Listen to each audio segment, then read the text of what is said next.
दुनिया से चला बहुगे तुम्हारे पानी के आशा में लाई रहो पेट भरा रहा क्या कराता पेट भरता ही हमरा के कर्जा पानी जोड़ता ही गे आके खाला दाता ये कोर गे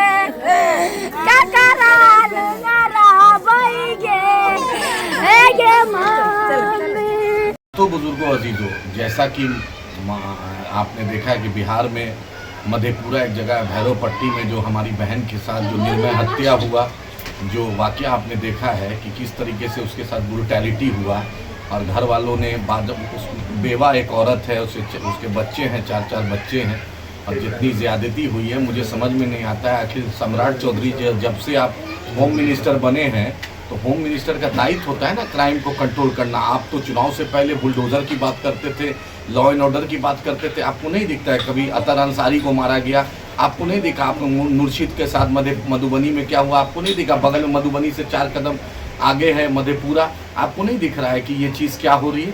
एक महिला है और बिहार सरकार के जो डिस्ट्रिक्ट मजिस्ट्रेट हैं, जो सुपरिटेंडेंट ऑफ पुलिस है या होम सेक्रेटरी हैं, उनको ये नहीं दिखता है कि तुरंत इस पर कुछ करप्ट किया जाए, क्राइम को कंट्रोल किया जाए, ऐसा कोई मैकेनिज्म सेटअप किया जाए। और जिसका नाम है, जिसका सरकार का दायित्व है ना, कि उस पुलिस का दायित्व है ना, उसके साथ जो ज्यादती हुई, जिसने ये काम किया है, उस पर इमीडिएट कार्रवाई हो। अब बुलडोज़र तो नहीं चलेगा। बुलडोज़र सिर्फ दिखाने के लिए, सिर्फ मुसलमानों को डराने के लिए आपका बुलडोज़र है, बाकी दूसरों के लिए तो आपका बुलडोज़र नहीं है। तो हम आपसे बिहार सरकार से, जो होम मिनिस्टर हैं सम्राट चौधरी, नीतीश जी, आप महिलाओं के सशक्तिकरण की बात करते हैं, महिलाओं को आप बोलते हैं हम आगे बढ़ाएं। क्या हमारी बहन के साथ, हमारी बेटी के साथ इतना जघन्य अपराध हुआ और आप चुप हैं? मुख्यमंत्री सीएमओ की तरफ से एक क्लैरिफिकेशन नहीं आता है। उनके बच्चों को कौन देखेगा, उस बेवा के बच्चों को कौन साथ देगा?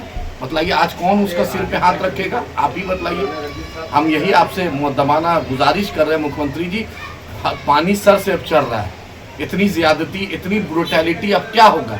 आप जो घटना घटी, इसकी हम मजम्मत करते हुए बिहार सरकार से जवाब तलब कर रहे हैं। मजलिस इत्तेहादुल मुस्लिमीन और बिहार की आवाम, मधेपुरा की आवाम, भैरव पट्टी की आवाम, पूरे बिहार की आवाम पूछ रही है कि आज महिलाओं पर, मुसलमानों पर, दलितों पर, मजलूमों पर जो ज्यादती हो रही है, उस पर आपकी पुलिस, आपका प्रशासन क्यों चुप है? क्यों नहीं कार्रवाई हो रही है? कहाँ है वो बुलडोजर? हम चाहते हैं इमीडिएट स्पीडी ट्रायल करके फांसी उसे दीजिए।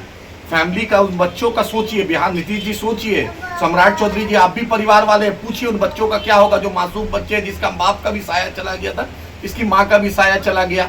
आखिर बोलिए, उसको क्यों नहीं पकड़ा? जो 2 दिन 3 दिन पहले की घटना, इतना लेट पुलिस क्यों एक्टिव होती है? हम उससे मुतालबा करते हैं उनके पूरे बच्चों का भरण पोषण, हर कुछ का जिम्मेदारी बिहार सरकार ले और स्पीडी ट्रायल करके उस पर फांसी दे। जिसका भी नाम आया उसको फांसी दे और बिहार सरकार एक नज़ीर पेश करे, दिखाए देश को, दुनिया को कि हम इंसाफ करते हैं। नीतीश जी, तभी आपकी सच्चाई होगी, तभी सम्राट चौधरी जी पता चलेगा कि हम होम मिनिस्टर हैं। वरना भाषणबाजी बोलना आसान है, गुफ्तार के गाजी बन गए, किरदार के गाजी बन न सके। मेरी बहन को इंसाफ ना मिला, अतर अंसारी को इंसाफ नहीं मिला, मुर्शिद को इंसाफ नहीं मिला। अगर बिहार में हमारे साथ ज्यादती होगी तो हम आवाज़ बुलाएंगे, पूरे बिहार में चक्का जाम। बैरिस्टर असदुद्दीन ओवैसी साहब को साथ लेकर हम चक्का जाम करेंगे। हम ये लड़ाई को छोड़ेंगे नहीं किसी भी हद तक। अख्तर ईमान साहब ने एसपी साहब से बात की और दूसरे जिम्मेदार से बात की। इस लड़ाई में हम साथ हैं और इंशाअल्लाह ताला उनके घर भी हम जाएंगे और होम सेक्रेटरी और डीजीपी से, क्योंकि और 2-3 मामले उस पर भी मिलना है, इस पर भी मिलकर उस पर स्पीडी ट्रायल और उस फैमिली को मुआवजा और बच्चों का भरण पोषण का बिहार सरकार जिम्मेदार है। हम यही मुतालबा है।